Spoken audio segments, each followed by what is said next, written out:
तो good morning बच्चों। आज नया चैप्टर देखना है उत्प्रेरण। उत्प्रेरण में या कैटालिसिस, उत्प्रेरण शब्द की उत्पत्ति जो या शब्द का प्रयोग सर्वप्रथम वर्जिलियस ने किया था। उत्प्रेरक को या उत्प्रेरण को अंग्रेजी में कैटालिसिस कहा जाता है। ये लैटिन भाषा के शब्द से, दो शब्दों से, मतलब लैटिन भाषा के शब्द से मिलकर बना है। कैटालिसिस जो होता है कैटा और एलिन से मिलकर बना है। इसमें कैटा का अर्थ है होली और लिन का अर्थ है किरोसिन। इसमें सामान्यतः उत्प्रेरक क्या होता है कि अभिक्रिया की गति को बढ़ाने वाले पदार्थ को उत्प्रेरक कहा जाता है। सामान्यतः उसमें धारणा थी, अभिक्रिया की गति को बढ़ाने वाले पदार्थ को उत्प्रेरक कहा जाता है। लेकिन बाद में परिभाषा बदल जाती है। इसमें दो शब्द मिलता है, एक उत्प्रेरक है और दूसरा उत्प्रेरण है। उत्प्रेरक एक पदार्थ होता है और उत्प्रेरण जो होता है एक प्रक्रिया होती है। उत्प्रेरण क्या है, अब इसका परिभाषा देख लिया जाए। उत्प्रेरक जो होता है किसी भी रासायनिक अभिक्रिया का वह बाह्य पदार्थ जो रासायनिक अभिक्रिया के वेग को परिवर्तित कर दे, वह उत्प्रेरक कहा जाता है। मतलब जैसे ये हो गया, मान लो हैबर विधि से अमोनिया का निर्माण है, इसको आपने पीछे भी देखे होंगे। N2 और H2 मिलकर कोई NH3 बना रहा है या अमोनिया का निर्माण कर रहा है। इसमें आयरन जो है ये उत्प्रेरक है। अब ये बाह्य पदार्थ हो गया, इसकी उपस्थिति से इसका वेग बढ़ जाता है। अब वेग दोनों होगा, बढ़ेगा भी घटेगा। यहाँ पर बढ़ रहा है या सीधे कहा जा सकता है कि परिवर्तित हो जाता है। अगर परिवर्तित हो जा रहा है तो उसको कहोगे कि इसका ये उत्प्रेरक है। ठीक, उत्प्रेरक एक पदार्थ होता है। अब उत्प्रेरण क्या है, दूसरा पॉइंट है, उत्प्रेरण एक प्रक्रिया होती है। मतलब इसकी उपस्थिति से या आयरन की उपस्थिति से नाइट्रोजन और हाइड्रोजन का इसमें अमोनिया में बदलने का जो दर है या वेग है वो बढ़ जाता है, तो वह कहा जाएगा उत्प्रेरण। अब इसमें बढ़ भी सकता, अगर जैसे अभिक्रिया मिलेगी तो बढ़ेगा भी घटेगा, जैसा जहाँ पे जैसा कहा जा सकता, मतलब कंडीशन रहे। लेकिन यहाँ पे ये कह सकते, जैसे आयरन की उपस्थिति से इसका हाइड्रोजन और अमोनिया के वेग में परिवर्तन हो जाना या परिवर्तित हो जा रहा है, तो परिवर्तन होने की जो प्रक्रिया होती है वो उत्प्रेरण कहा जाएगा। जबकि ये जो है ये आपका एक उत्प्रेरक है। उत्प्रेरक, उत्प्रेरण समझ में आ गया होगा। उत्प्रेरक एक पदार्थ है और उत्प्रेरण जो होती है ये प्रक्रिया होती है। अब यहाँ पे देखना है उत्प्रेरकों का गुण, प्रॉपर्टीज ऑफ कैटालिस्ट। उत्प्रेरक की अपरिवर्तनशीलता। उत्प्रेरक जो होता है रासायनिक अभिक्रिया के अंत तक अपरिवर्तित रहेगा। मतलब जैसे वह आयरन, जैसे इसमें भाग लिया तो आयरन ही रहेगा अभिक्रिया के लास्ट तक। जैसे ये है कि प्रारंभ में अभिक्रिया को करा रहे हैं, कोई उत्प्रेरक को अभिक्रिया के पात्र में डाल दिए तो वह अपरिवर्तित रहता है। ये नहीं कि आयरन है तो कोई दूसरा पदार्थ में परिवर्तित हो जाएगा, तो ऐसा नहीं होता। तो उत्प्रेरक जो होता है वह अपरिवर्तनशील होता है। दूसरा है उत्प्रेरक की सूक्ष्म मात्रा। किसी भी रासायनिक अभिक्रिया को उत्प्रेरित करने के लिए अब उत्प्रेरक की सूक्ष्म मात्रा ही पर्याप्त होती है, या उसे कह सकते हैं किसी भी रासायनिक अभिक्रिया के वेग को परिवर्तित करने के लिए सूक्ष्म मात्रा ही पर्याप्त होती है। मतलब इसका अर्थ ये होता है बहुत थोड़ी सी ही मात्रा किसी रासायनिक अभिक्रिया के वेग को परिवर्तित कर देता है, या बढ़ा देगा या घटा देगा। जैसे ये है आयरन, तो आयरन की बहुत अल्प मात्रा ही चाहिए इसको उत्प्रेरित करने के लिए या इसके वेग को परिवर्तित करने के लिए। दूसरा है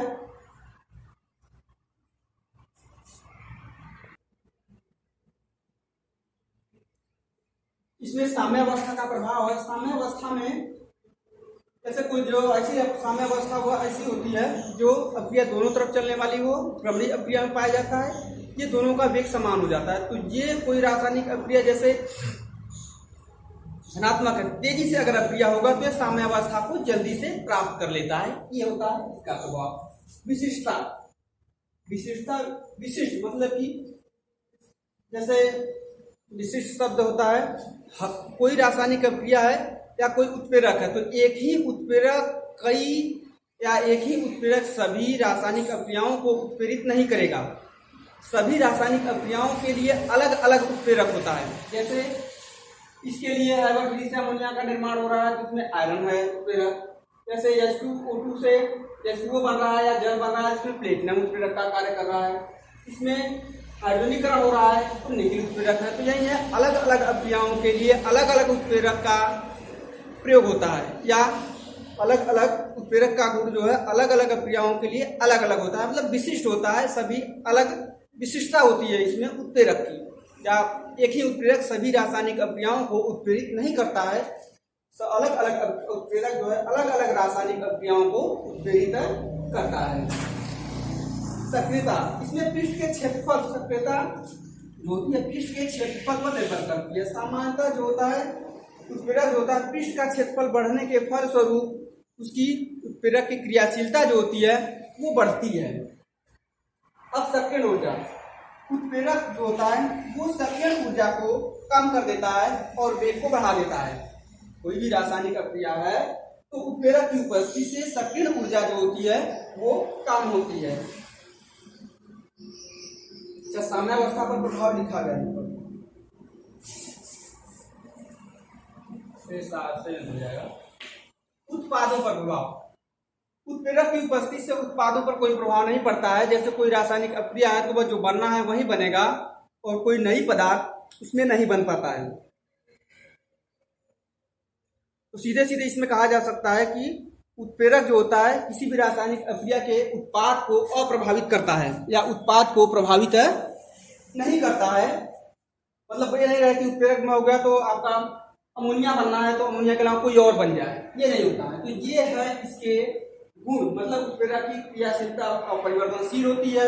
प्रकृति कुछ मात्रा या क्रिया को प्रेरित कर देता है। साम्यावस्था पर इसका प्रभाव अप्रभावित रहता है। साम्यावस्था को सामान्यतः ये साम्यावस्था स्थिरांक को अप्रभावित करता है, किंतु वो साम्यावस्था जल्दी से प्राप्त होता है। विशिष्टता, प्रत्येक रासायनिक अभिक्रिया के लिए उत्प्रेरक अलग अलग होता है, विशिष्ट होता है। एक ही उत्प्रेरक सभी रासायनिक अभिक्रियाओं को उत्प्रेरित नहीं करेगा। सक्रियता है तो पृष्ठ के क्षेत्रफल के बढ़ने के साथ सक्रियता बढ़ती है। सक्रिय किसी भी रासायनिक अभिक्रिया में उत्प्रेरक जो होता है सक्रिय ऊर्जा को कम करता है, जिसके फलस्वरूप उसका वेग बढ़ जाता है और उत्पादों के प्रभाव है उत्पादों के ऊपर भी कोई प्रभाव नहीं डालता है। अब यहाँ पे एग्जाम्पल देख लिया जाए। हैबर विधि से अमोनिया का निर्माण है जिसमें N2 और नाइट्रोजन और हाइड्रोजन है। नाइट्रोजन और हाइड्रोजन आयरन उत्प्रेरक की उपस्थिति में अमोनिया का निर्माण कर रहा है, तो यहाँ पे ये जो होगा वो आपका उत्प्रेरक हो जाएगा। दूसरा है जल संश्लेषण। जल का संश्लेषण हो रहा है, जल का निर्माण हो रहा है जिसमें H2 और O2 प्लेटिनम उत्प्रेरक की उपस्थिति में दो अणु जल का निर्माण कर रहे हैं। और इसमें एथिन का हाइड्रोजनीकरण हो रहा है। एथिन हाइड्रोजनीकरण आप लोग बहुत पीछे देखे होंगे कक्षा 10 में। इसमें एथिन है, एथिन हाइड्रोजनीकरण या इसमें योग अभिक्रिया हो रहा है। निकिल उत्प्रेरक है या हाइड्रोजन, हाँ निकिल उत्प्रेरक है। निकिल उत्प्रेरक इसमें निकिल उत्प्रेरक की उपस्थिति में हाइड्रोजन इसमें जुड़ जाता है। जुड़ने के बाद एथेन का निर्माण कर रहा है। अब देखेंगे उत्प्रेरकों का वर्गीकरण। उत्प्रेरक जो होते हैं, उत्प्रेरक जो होते हैं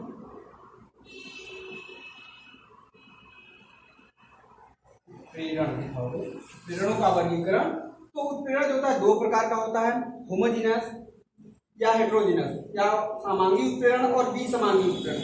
समांगी मतलब देखो होमो है, जीनस है, हेट्रो है, जीनस है। ये दो भागों से मिलकर बना होता है। होमो का मतलब होता है समान, ये जीनस का मतलब होता है भाग या पार्ट। ये हेट्रो मतलब है असमान,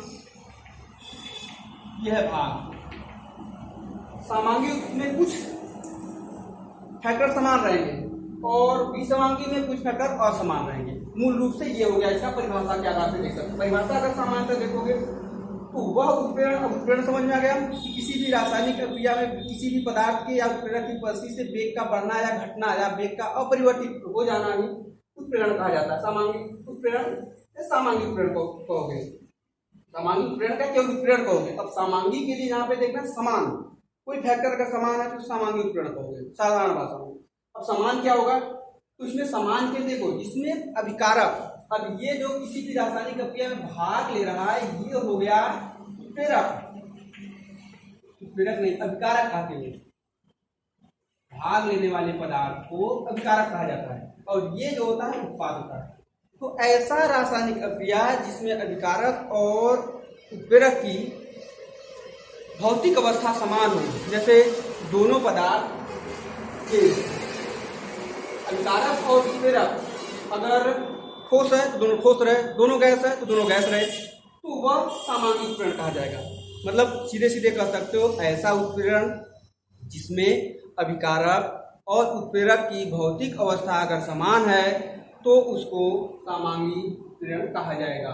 विसमांगी में ऐसा उत्प्रेरण जिसमें अभिकारक और उत्प्रेरक की भौतिक अवस्थाएं असमान हो, तो ऐसा रासायनिक अभिक्रिया जो होगा पूरा मिला जुलाकर विसमांगी उत्प्रेरण कहा जाएगा। और उसके उत्प्रेरक को विसमांगी उत्प्रेरण कहोगे और जैसे समांगी का उत्प्रेरण को समांगी उत्प्रेरण कहोगे। तो अब यहाँ पे देखो समांगी उत्प्रेरण का आपका समांगी उत्प्रेरण अलग से देख रहे हो, तो समांगी उत्प्रेरण में वही परिभाषा रहेगा, वह रासायनिक अभिक्रिया या वह उत्प्रेरण का प्रकार इसमें अभिकारक और उत्प्रेरक की अवस्था समान हो, तो उसको कहा जाएगा समांगी उत्प्रेरण। समांगी उत्प्रेरण कहोगे। तो अब इसमें देखो SO2 भी गैस में है, G लिखा है, तो इससे पहले जो G लिखा जाएगा या स्मॉल में L लिखा जाएगा या S लिखा जाएगा। तो G का अर्थ होता है गैस, G मतलब गैस, S मतलब सॉलिड, L मतलब लिक्विड। गैस हो गया ये, सॉलिड मतलब ठोस, लिक्विड मतलब द्रव, ये हो गया। तो यहाँ पे अभिकारक और उत्प्रेरक की अवस्था समान है, समान में गैस है, तो इसको कहा जाएगा समांगी उत्प्रेरण। अब इसी प्रकार डिकम्पोजिशन या इसका एसिटाल्डिहाइड का विघटन हो रहा है, तो एसिटाल्डिहाइड के विघटन में देखो भी लिखा है, भी मतलब वैक्यूअर होता है, वैक्यूअर मतलब वाष्प या जिससे गैस वो गैसीय माध्यम में चला जाएगा। तो यहाँ पे एसिटाल्डिहाइड है, एसिटाल्डिहाइड जो है वो वाष्प की अवस्था में है, इसमें उत्प्रेरक आयोडीन है, आयोडीन भी भापीय अवस्था में है। तो अब यहाँ पे इन दोनों की अवस्थाएं समान है, तो ये जो प्रकार होगा समांगी उत्प्रेरण का हो जाएगा। अब इसी प्रकार शर्करा का अम्लीय माध्यम में जल अपघटन हो रहा है। शर्करा मतलब चीनी है, चीनी का जल के साथ क्रिया करा रहे हो, चीनी यहाँ पे लिक्विड दिखाया गया है और जल को भी लिक्विड में लिया गया। जल जो होता है ठोस द्रव गैस तीनों में मिलेगा, लेकिन यहाँ पे लिक्विड में लिया गया। तो ये टूटता है इसी H प्लस का मतलब कोई आयन जैसे H2SO4, HCl, CH3COOH, इस प्रकार कोई पदार्थ है, इसकी उपस्थिति में ये भी द्रव के रूप में रहेगा। अगर ये सब द्रव है तो ये भी द्रव होगा, लिक्विड है। इन तीनों मतलब ये तो अभिकारक हो गया, अभिकारक और इसका ये दोनों द्रव की अवस्था है, द्रव अवस्था में दोनों द्रव की अवस्था में है, इसलिए ये दिखाया जाएगा कि ये जो है वो आपका समांगी उत्प्रेरण है।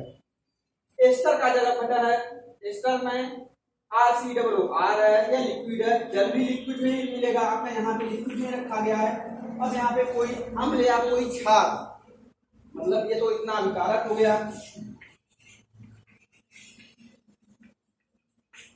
इन दोनों की उपस्थिति में, अभिकारक की उपस्थिति में अम्ल या क्षार द्रव अवस्था में है, इसकी उपस्थिति में एस्टर का जल अपघटन हो रहा है, जिसमें कोई एसिड और अल्कोहल बन रहा है। इस प्रकार ये समांगी उत्प्रेरण हो गया। मतलब अब इसको कहा जाएगा ये आपका उत्प्रेरक हो गया, ये समांगी उत्प्रेरण है। मतलब एसिटाल्डिहाइड का I2 की उपस्थिति में CH4 और CO का बनना जो है वो कहा जाएगा आपका समांगी उत्प्रेरण। अभी क्यों समांगी उत्प्रेरण इसलिए कहा जाएगा क्योंकि दोनों की अवस्थाएं जो है, भौतिक अवस्था जो है वो सेम है। अब इसमें अगला विसमांगी जो है अगले वीडियो में देखेंगे।